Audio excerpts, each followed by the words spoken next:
એક 80 વર્ષના ડોશીમાં હતા. તે માથે ભાર લઈને ચાલ્યા જતા હતા. તે ચાલતા ચાલતા રસ્તે એક ઊંટવાળો મળ્યો. ઊંટવાળાને ડોશીમાએ કહ્યું, જે ભાઈ મારી પાસે બોજો છે તે તમે ઊંટ પર લેશો તો હું ધીમે ધીમે ચાલીને તમારી ભેગી થઈ જઈશ. ત્યારે ઊંટવાળાએ કહ્યું, જે ડોશીમા તમે ચાલ્યા અમને પહોંચો નહીં, માટે તમારો ભાર તમારી પાસે ભલે રહ્યો. એમ કહીને ઊંટવાળો આગળ ચાલતો થયો.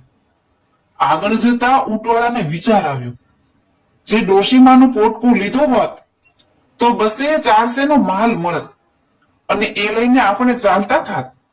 ડોશીમા આમે ક્યાં પહોંચી શકવાના હતા.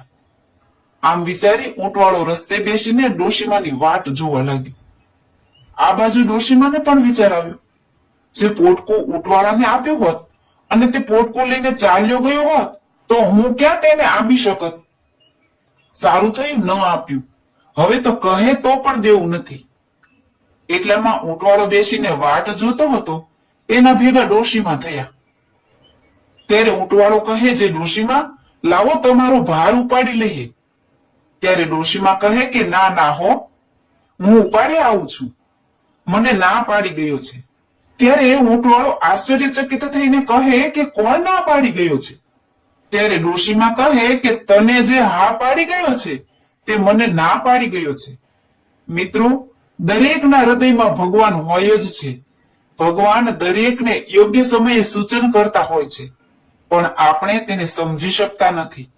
માટે ભગવાન આપણી સાથે જ છે એમ ભગવાન પર વિશ્વાસ રાખવો. આશા રાખું છું કે આ વાત પરથી આપને પણ કંઈક બોધપાઠ મળ્યો હશે. વિશેષ આવી વાતો સાંભળવા માટે ચેનલને લાઈક, શેર, સબસ્ક્રાઇબ કરજો. જય સ્વામિનારાયણ.